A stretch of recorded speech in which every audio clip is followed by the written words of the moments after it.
ಮಾಳೆಗಾಂವ್ ಪಂಚಾಯತ್ ಅಧೀನದಲ್ಲಿ ಬರ್ತಕ್ಕಂಥ ಅಮದಲ್ಪಳ ಗ್ರಾಮದಲ್ಲಿ ಸುಮಾರು 2 ವರ್ಷಗಳ ಹಿಂದೆ ಜೆಜೆಎಂ ಕಾಮಗಾರಿ ಮಾಡಲಾಯಿತು. ಈ ಕಾಮಗಾರಿಯಲ್ಲಿ ನೀರು ಮಾಡಿ ಸುಮಾರು 40 ರಿಂದ 45 ಲಕ್ಷದವರೆಗೆ ಬಿಲ್ ಎಬ್ಬಿಸ್ಕೊಂಡಿದ್ದಾರೆ. ಈಗ ನಳಗಳಲ್ಲಿ ಹೊಸ ನಳ್ಳಿವೆ.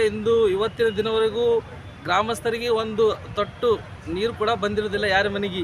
ಇದರ ಬಗ್ಗೆ ನಮ್ಮ ಗ್ರಾಮಸ್ಥರು, ಅಮದಲ್ಪಳ ಗ್ರಾಮಸ್ಥರು PDO ಅನಿಲ್ ಅವರಿಗೂ ಮತ್ತು ಜಿಲ್ಲಾ ಪಂಚಾಯತ್ CO ಅವರಿಗೆ ಲೆಟರ್ ಕೊಟ್ಟಿದ್ದೀವಿ. ಇದ್ರ ಬಗ್ಗೆ ಯಾವುದೇ ಕ್ರಮ ಕೈಗೊಂಡಿಲ್ಲ. ಇದು ಕರ್ನಾಟಕ ರಕ್ಷಣೆ ಯಾವತ್ತು ಕೊಟ್ಟಿದ್ದೀರ ತಾವು? ಇದು 20 ಜಿಲ್ಲಾ ಪಂಚಾಯತ್ ಅಧಿಕಾರಿಗೂ 27/2 ಕೊಟ್ಟಿದ್ದೀವಿ ಸರ್.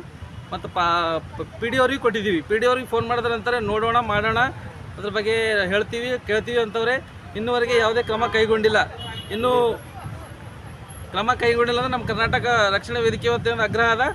ಬೀದರ್ ಜಿಲ್ಲೆದ ಉಗ್ರವಾದ ಹೋರಾಟ ಮಾಡ್ತೀವಿ ಅಂತ ಈ ಮಾಧ್ಯಮ ಮೂಲಕ ತಿಳಿಸ್ತಾ ಇದ್ದೀವಿ. ತಮ್ಮ ಹೆಸರು? ಗುರುದಾಸ್, ಜಿಲ್ಲಾಧ್ಯಕ್ಷರು, ಕರ್ನಾಟಕ ಯುವ ರಕ್ಷಣಾ ವೇದಿಕೆ.